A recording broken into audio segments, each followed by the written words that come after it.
एक क्वेश्चन पूछूं? क्या हर रोज आप अपना खाना खाते हैं और उसमें आपको ऑल न्यूट्रिएंट्स मिलते हैं? सोच कर बताओ। आज आपने कितना प्रोटीन खाया? एक अंडा, एक कटोरी दाल। आज मैं आपसे एक ऐसा सच शेयर करूंगी जिसको सुनकर आप हिल जाएंगे। इंडिया में 10 में से 7 लोगों को प्रोटीन की कमी है। इसमें नॉन वेजिटेरियन लोग भी शामिल हैं। ये प्रोटीन की कमी एक ऐसी डिजीज है जो बिना किसी साइन दिए आपके शरीर को धीरे धीरे खोखला कर देती है। हेयर फॉल, स्किन ड्राइनेस, पूरे दिन टायर्डनेस फील होना, जैसे लो बैटरी मोड हो पूरी बॉडी में, मसल्स का वीक होना, यहाँ तक कि फैटी लिवर और डायबिटीज का रिस्क भी बढ़ जाता है। आज का ये वीडियो आपके लिए गेम चेंजर साबित हो सकता है। आज के इस वीडियो में हम जानेंगे कि आपके पूरे दिन की प्रोटीन की रिक्वायरमेंट क्या है। आप प्लांट बेस्ड प्रोटीन खाओ या एनिमल बेस्ड प्रोटीन खाओ, क्या फर्क पड़ता है? दोनों में से बेहतर कौन सा है? प्रोटीन की सिर्फ क्वांटिटी ही नहीं, क्वालिटी भी इंपॉर्टेंट होती है। प्रोटीन की क्वालिटी को चेक करने का साइंटिफिक तरीका क्या है, ये भी बताऊंगी। और लास्ट में हम बात करेंगे top 10 vegetarian and non vegetarian food items जिनमें प्रोटीन की क्वांटिटी बहुत अच्छी होती है। और लास्ट में एक छोटी सी ट्रिक बताऊंगी जो बहुत सिंपल है और इफेक्टिव भी है, जो आपके पूरे दिन की प्रोटीन की कमी को पूरा करेगी। तो लास्ट तक वीडियो को ध्यान से देखिएगा ताकि कुछ इंपॉर्टेंट इन्फॉर्मेशन आपसे मिस ना हो जाए। लास्ट तक वीडियो में बने रहें।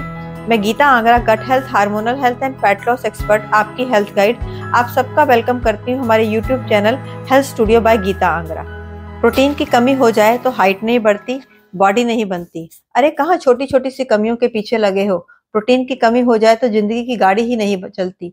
प्रोटीन हमारी बॉडी में 100 से ज्यादा इंपॉर्टेंट फंक्शन करता है और उसकी कमी से हमारी बॉडी मानो फोन विदाउट बैटरी के, हाथ में तो है पर किसी काम का नहीं।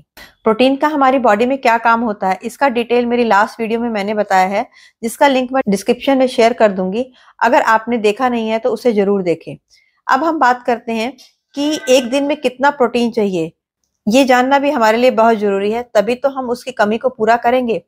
डाइटरी अलाउंस के हिसाब से आपको कितना प्रोटीन चाहिए, उसके लिए सबसे पहले तो आपको पता होना चाहिए कि आपका बॉडी वेट कितना है। एक नॉर्मल पर्सन जो डेली की एक्टिविटीज करता है उसको अप्रोक्सीमेटली 0.8 ग्राम से 1 ग्राम पर केजी वेट के हिसाब से प्रोटीन चाहिए होता है। इसका मतलब है कि अगर आपका वेट 60 केजी है तो आपको, और आप नॉर्मल ऑफिस का काम करने वाले हो, तो आपको 50 से 60 ग्राम तक प्रोटीन एक दिन के लिए काफी है। पर अगर आप एक एथलीट हैं या हैवी एक्टिविटी वर्कआउट करते हैं तो आपकी बॉडी में मसल ज्यादा है, तो उसकी मेंटेनेंस के लिए प्रोटीन भी ज्यादा लगेगा। 1.2 ग्राम से 1.4 पर केजी तक प्रोटीन आपकी बॉडी के हिसाब से रिक्वायर्ड होता है। मतलब अगर आपका 70 केजी के आसपास वेट है और आप एथलीट हैं या रेगुलर वर्कआउट करते हैं तो आपको अप्रोक्सीमेटली 85 ग्राम से 100 ग्राम तक प्रोटीन डेली चाहिए। और प्रोटीन की रिक्वायरमेंट और भी ज्यादा हो जाती है एक ओल्ड एज में, क्योंकि मसल्स जो होती हैं बहुत फास्ट रेट से डिस्ट्रॉय होती हैं और उतनी ही फास्ट रेट से उसको बनाना भी पड़ता है। मतलब ओल्ड एज में 1 ग्राम से 1.2 ग्राम पर केजी तक बॉडी वेट के हिसाब से प्रोटीन लेना चाहिए। मतलब कोई पर्सन अगर 50 केजी का है और ओल्ड पर्सन है तो लगभग उनको अप्रोक्सीमेटली 50 टू 60 ग्राम प्रोटीन एक दिन में चाहिए ही चाहिए। तो आई थिंक अब तक आपको पता लग गया होगा कि आपको कितना प्रोटीन आपकी एज, वेट और एक्टिविटी लेवल के हिसाब से चाहिए। अगर आपने यहाँ तक वीडियो को ध्यान से सुना है तो फटाफट से अपना weight, age and lifestyle pattern calculate कीजिए और कमेंट में लिखिए कि आपकी प्रोटीन की डेली रिक्वायरमेंट कितनी है, क्योंकि इसी पर डिपेंड करेगा कि आपको आगे चलकर किन चीजों को और कितनी क्वांटिटी में पूरे दिन में डाइट में शामिल करना है ताकि आप प्रोटीन की रिक्वायरमेंट को पूरा कर सके। सब कहते हैं कि प्रोटीन बढ़ाना है तो एग्स एंड नॉन वेज को खाना स्टार्ट करो, पर इसका मतलब यह है कि वेजिटेरियन जबरदस्ती नॉन वेजिटेरियन बन जाए? क्या वेजिटेरियन लोग हेल्दी नहीं रह सकते? क्या डिफरेंस होता है plant based and animal based protein में? चलिए जानते हैं। देखो, प्रोटीन बनता है अमीनो एसिड से। टोटल 20 अमीनो एसिड हमारी बॉडी को चाहिए होते हैं। इसमें से 11 नॉन एसेंशियल बॉडी अपने आप बना लेती है, पर 9 एसेंशियल अमीनो एसिड जिसके बिना हमारा शरीर नहीं बनता, ये हमें बाहर से देने पड़ते हैं। और जिस भी प्रोटीन में 9 एसेंशियल अमीनो एसिड प्रेजेंट होंगे वो कंप्लीट सोर्स होगा और जिसमें नहीं होंगे वो इनकम्प्लीट सोर्स होगा। और यहीं से सारा डिफरेंस क्रिएट होता है। एनिमल प्रोटीन एक्चुअली में कंप्लीट प्रोटीन होता है। इसका मतलब है 9 एसेंशियल अमीनो एसिड इसमें प्रेजेंट होते हैं, जैसे eggs, milk, chicken, paneer, fish etcetera. अगर आप इनमें से कोई एक आइटम की मील बनाकर खा रहे हैं तो सारे एसेंशियल अमीनो एसिड आपको मिल रहे हैं, कंप्लीट प्रोटीन मिल रहा है। और इसकी बायो अवेलेबिलिटी भी हमारे शरीर के लिए बेटर होती है। इसके उसके विपरीत जो प्लांट बेस्ड प्रोटीन सोर्स होते हैं उनमें 9 एसेंशियल अमीनो एसिड एक ही फूड में प्रेजेंट नहीं होते और वो हमारी बॉडी में इजीली एब्जॉर्ब भी नहीं होते। इसीलिए हम इनको इनकम्प्लीट सोर्स ऑफ प्रोटीन कहते हैं। फॉर एग्जाम्पल दालें, छोले, चना, राजमा, व्हीट। पर 3 ऐसे प्लांट बेस्ड प्रोटीन हैं जो नेचुरली कंप्लीट होते हैं, लाइक एनिमल प्रोटीन, जिनके अंदर ऑल 9 एसेंशियल अमीनो एसिड होते हैं, और वो है soya and soya products like soyabean, tofu, soya milk etcetera, quinoa, spirulina, rajgira, milk, chia seed. तो आपको अब समझ आ गया होगा कि प्लांट बेस्ड और एनिमल बेस्ड प्रोटीन में क्या डिफरेंस है। और मैं आपको गारंटी से कह सकती हूँ कि अगर आप वेजिटेरियन हैं तो थोड़ा भी दिमाग लगाकर प्लानिंग के साथ प्रोटीन की रिक्वायरमेंट को पूरा कर सकते हैं, और वो कैसे मैं आपको आगे वीडियो में बताऊंगी। इसलिए वीडियो को ध्यान से देखते रहिएगा।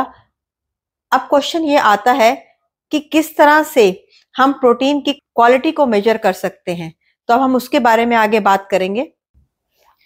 क्या सभी प्रोटीन के सोर्सेज की क्वालिटी सेम होती है या अलग?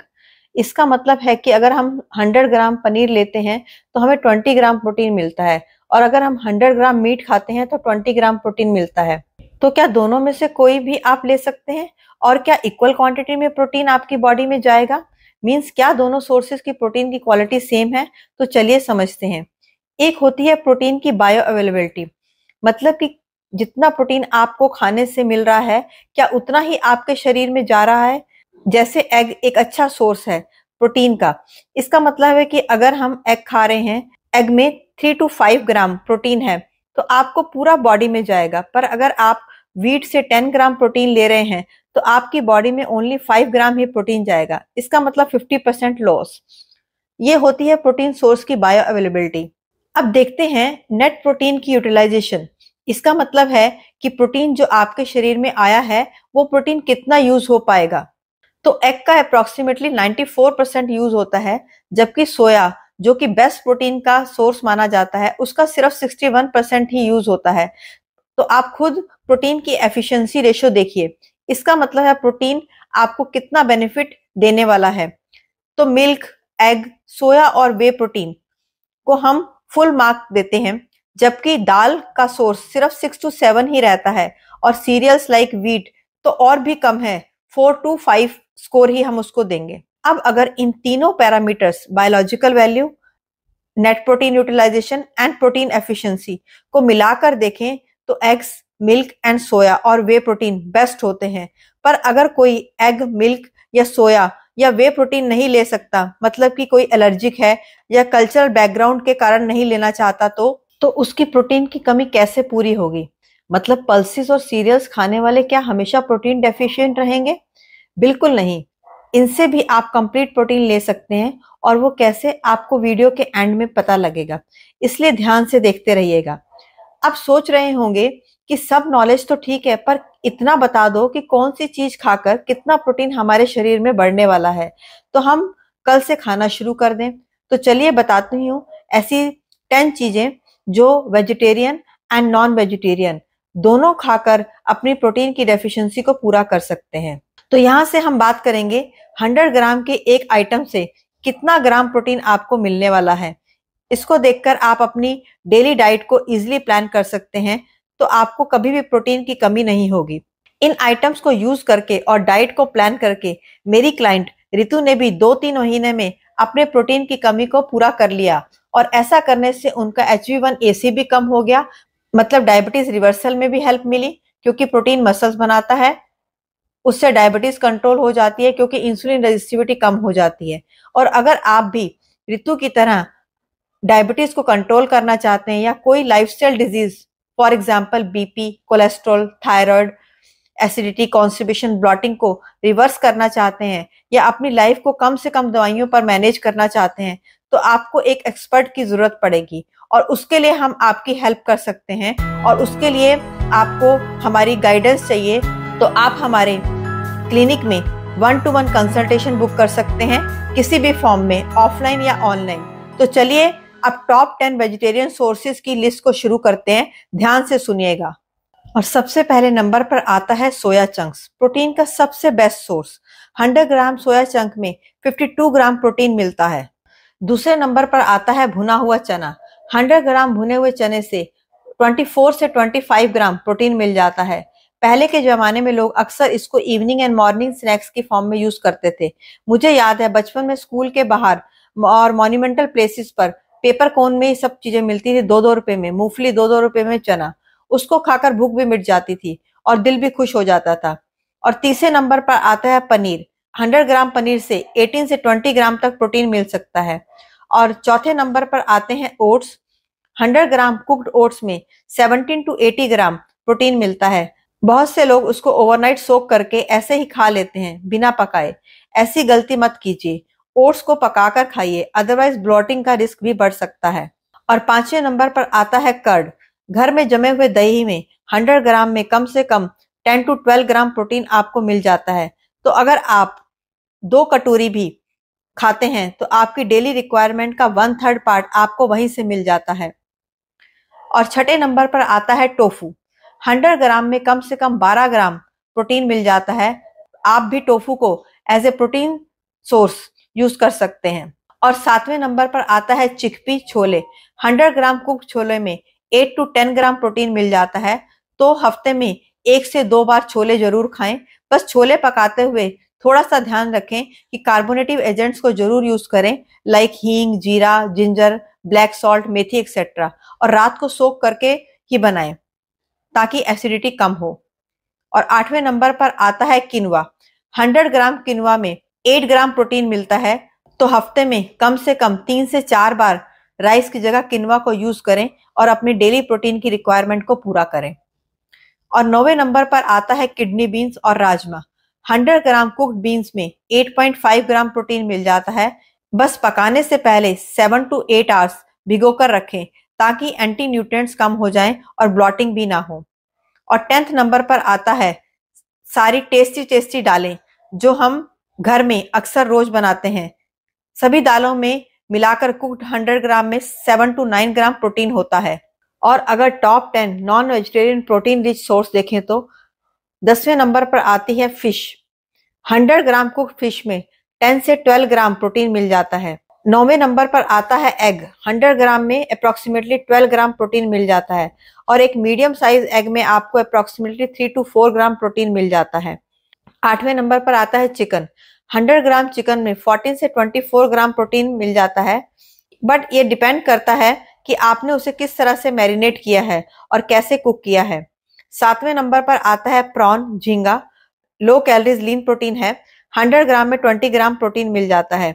और छठे नंबर पर आता है salmon fish. Omega 3 fatty acid से भरपूर होती है और इसमें 100 ग्राम में अप्रोक्सीमेटली 22 ग्राम प्रोटीन आपको मिल जाता है। 5वें नंबर पर आती है टूना। इसमें 100 ग्राम में 25 ग्राम प्रोटीन आपको मिल जाता है। और चौथे नंबर पर आता है मटन। 100 ग्राम मटन में अप्रोक्सीमेटली 26 ग्राम प्रोटीन मिलेगा। इसके साथ साथ इसमें फैट भी बहुत ज्यादा होता है। तो यूजुअली हमें रेड मीट को रेगुलर बेसिस पर अवॉइड करना चाहिए क्योंकि प्रोटीन तो बढ़ेगा, इसके साथ साथ कोलेस्ट्रॉल भी बढ़ेगा। तीसरे नंबर पर आता है मटन लीवर। इसमें 100 ग्राम में 26 ग्राम प्रोटीन मिल जाता है।